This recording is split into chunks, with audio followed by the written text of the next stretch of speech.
Assalamualaikum warahmatullahi wabarakatuh. Selamat datang di pembelajaran online yang interaktif dan menyenangkan, insya Allah. Gimana kabar kalian yang ada di rumah? Sehat-sehat selalu. Kami berdoa agar kalian dalam kondisi sehat dan prima. Anak-anak, sebentar lagi saya ajak kalian untuk mengikuti pembelajaran pada bab sifat Allah, mata pelajaran akidah akhlak kelas 7 semester ganjil. Untuk itu jangan kemana-mana, saya akan datang kembali sebentar lagi.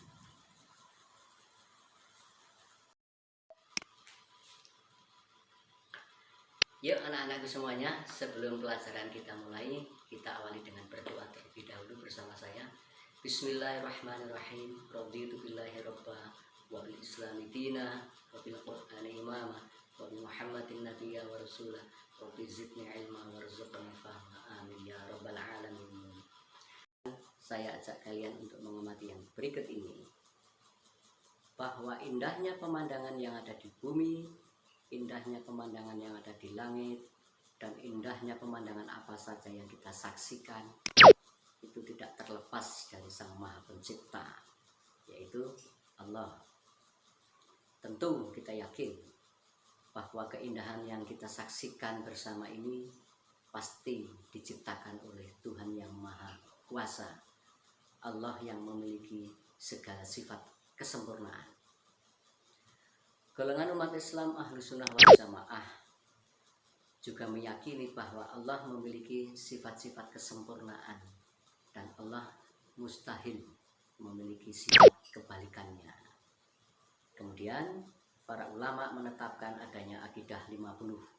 Lupa kok ada 50? Sebentar, saya lanjutkan dulu.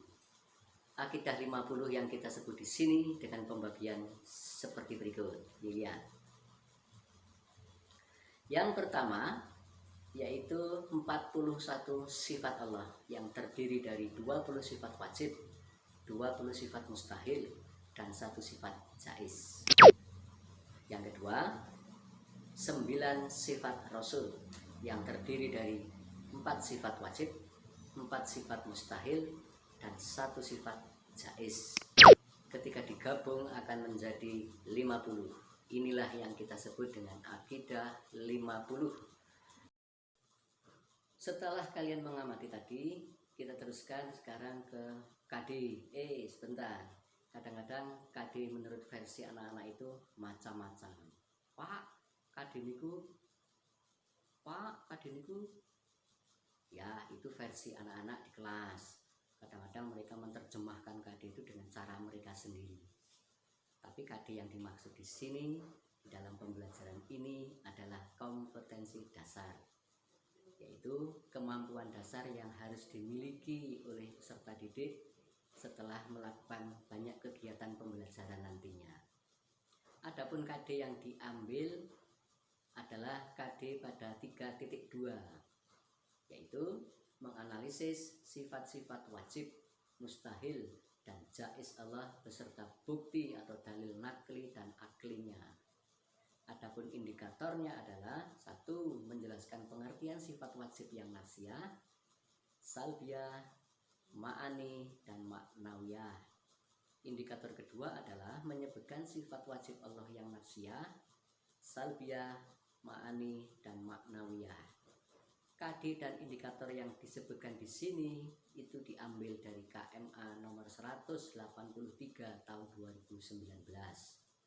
Dulu, kok ada yang bertanya, Pak, KMA itu apa? Dah, anak-anak nggak usah mikir KMA, biarkan KMA dipikirin sama Bapak Ibu guru saja. Setelah kalian mengamati bahwa Allah memiliki kesempurnaan dan semua keindahan yang ada di alam ini pasti ada penciptanya, yaitu Allah dengan segala sifat kesempurnaan tadi. Yuk kita sekarang beralih ke tujuan pembelajaran, bahwa setiap kita melakukan sebuah kegiatan itu pastilah punya tujuan, ya kan? Adapun setelah pembelajaran ini, peserta didik diharapkan mampu 1. Menjelaskan pengertian sifat wajib Allah yang nafsiyah, salbiyah, ma'ani, dan maknawiyah. Dua, menyebutkan sifat wajib Allah yang nafsiyah, salbiyah, ma'ani, dan maknawiyah. Dengan kata lain, setelah pembelajaran ini selesai, kalian harus memiliki dua kemampuan, dua kompetensi. Yaitu apa? Yaitu menjelaskan pengertian sifat wajib, dan yang kedua menyebutkan sifat wajib. Coba perhatikan di sebelah kanan saya ini. Di sana ada pengertian sifat wajib Allah. Apakah yang dimaksud dengan sifat wajib Allah? Coba cek di sana, bahwa sifat wajib Allah ialah sifat-sifat yang pasti, dimiliki oleh Allah, yang sesuai dengan keagungannya sebagai pencipta alam dan seisinya. Pasti dimiliki oleh Allah. Sebab kalau tidak memiliki kepastian, lalu siapa lagi yang menciptakan alam ini dengan keindahan alam yang begitu hebat kalau bukan Allah yang menciptakan? Maka sifat wajib di sini maksudnya adalah sifat-sifat yang pasti dimiliki oleh Allah sesuai dengan keagungannya sebagai Maha Pencipta alam dan seisinya. Setuju? Lanjut, kita saksikan berikut. Muncul pertanyaan begini, Pak, apakah sifat wajib 20 akan membatasi kesempurnaan sifat Allah? Oh, ternyata pertanyaan anak ini pertanyaan yang sudah sangat umum sebelumnya. Yang sebelumnya juga pertanyaannya ya seperti ini. Jawabannya tidak. Sifat 20 itu hanya sifat pokok kesempurnaan Allah. Adapun sifat kesempurnaan Allah itu sejatinya tidak ada yang tahu. Dan manusia tidak memiliki kemampuan untuk mengerti secara menyeluruh. Imam Sanusi dalam sebuah kitabnya itu pernah menyebutkan bahwa ketidakmampuan mengetahui sifat yang tidak terjelaskan oleh dalil akli dan nakli tidak membuat kita disiksa oleh Allah. Tidak membuat kita disiksa oleh Allah. Itu berkat anugerah dari Allah. Allah wujud kita mpaka mukhalafatul hawadisi. Ya, itulah nanti lagu yang akan kita nyanyikan bersama-sama. Tapi sebelum sampai ke sana, kita saksikan yang berikut ini dulu, yaitu tentang kelompok sifat wajib Allah yang terdiri dari 4. 1, yaitu sifat nafsiyah. Apa itu sifat nafsiyah? Yaitu sifat untuk menegaskan adanya Allah, bahwa Allah itu ada atau wujud. Yang kedua, sifat salbiyah, yaitu sifat yang meniadakan adanya sifat sebaliknya yang tidak layak dan tidak pantas untuk kesempurnaan Allah. Yang ketiga, sifat ma'ani, yaitu sifat abstrak yang wajib ada pada zat Allah. Yang keempat, sifat maknawiyah, yaitu merupakan sifat kelaziman pada sifat ma'ani. 4 pembagian ini itu akan kita bahas satu persatunya dengan lagu atau puji-pujian seperti berikut ini. Allah wujud kita mpaka mukhalafatul hawadisi qiyamuhu binafsihi wahdaniyat qudrat iradat ilmu hayat sama basar kalam qadiran muritan aliman hayyan sami'an basiran mutakalliman. Ternyata suara saya merdu alias merusak dunia. Tapi yang penting kalian setelah sudah hafal dengan lagunya, yang saya minta juga adalah kalian juga mengerti tentang arti masing-masing dari 20 sifat wajib, karena hal itu merupakan salah satu tujuan yang kalian harus bisa menghasilkan produk, yaitu bisa menyebutkan serta artinya. Yuk, kalau begitu untuk bisa meraih hafalan biasanya dengan cara diulang, dan diulang. Dengan cara mengulang-ulang itu kita nanti akan lebih cepat menghafalkannya. Kita bareng-bareng dengan saya menghafalkan 20 sifat wajib.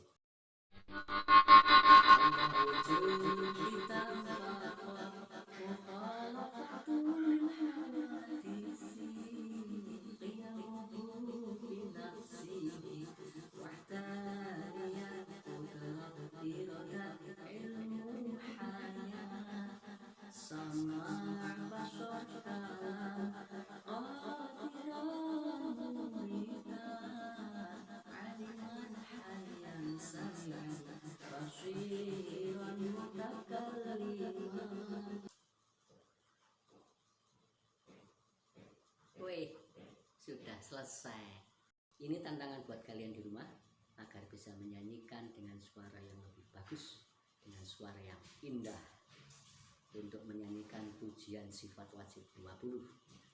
Yuk kita saksikan sekarang siswa saya di kelas yang sudah mampu menghasilkan hafalan. Ini dia tayangannya.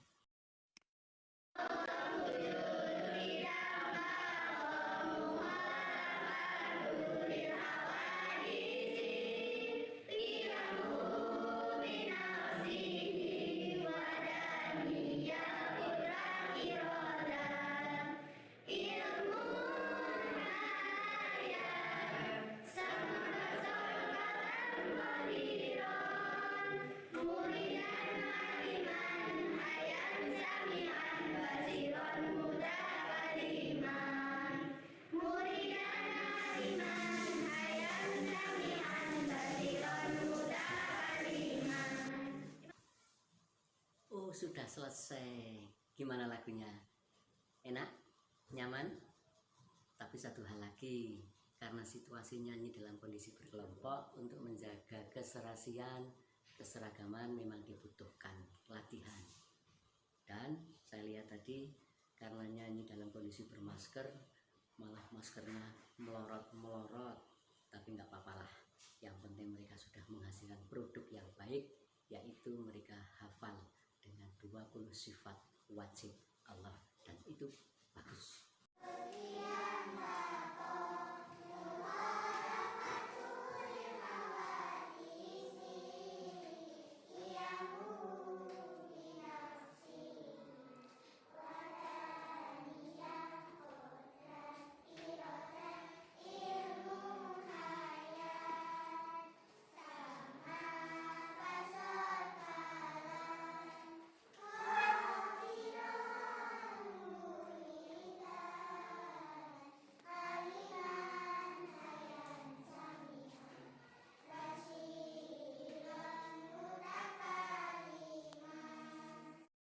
Gimana, mudah kan?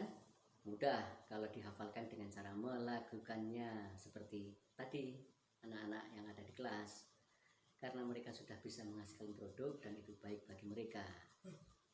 Yuk, yang ada di rumah, kalian saya tunggu hafalannya. Mumpung kalian masih sangat muda, bertenaga, otaknya masih longgar untuk menerima kebaikan, jangan pernah berhenti untuk maju, tetap semangat. Tiba saatnya sekarang anak-anak, yuk kita ambil kesimpulan dari pembelajaran kali ini tentang 20 sifat wajib Allah. Bahwa yang pertama, sebagai seorang beriman, maka kita harus mengenal Allah dengan cara mengenal sifat-sifatnya. Baik itu sifat wajib, sifat mustahil, dan sifat jaiz. Tidak hanya mengenal, setelah kita mengenali, kita akan meyakini sepenuhnya, yakin tanpa ada keraguan, bahwa Allah pasti bersifat dengan segala kesempurnaan yang layak bagi keagungannya. Yang kedua, Allah mustahil bersifat dengan segala sifat kekurangan yang tidak layak bagi keagungannya. Yang ketiga, Allah boleh saja melakukan atau meninggalkan segala yang bersifat mungkin atau jaiz, seperti menghidupkan dan membinasakan manusia. Inilah kesimpulan dari pembelajaran kali ini. Insya Allah kita akan sampai kepada penutup. Sebelum kita tutup, kita akhiri dengan membaca doa terlebih dahulu. Yuk anak-anak, kita tutup pembelajaran kali ini dengan membaca doa bersama saya. Bismillahirrahmanirrahim. Allahumma arinal haqqa haqqa warzuqna ittiba'ah, wa arinal batila batila warzuqna ijtinabah. Amin ya rabbal alamin. Wassalamualaikum warahmatullahi wabarakatuh. Bangkit guruku, maju negeriku, Indonesia tangguh, Indonesia tumbuh. Sampai jumpa.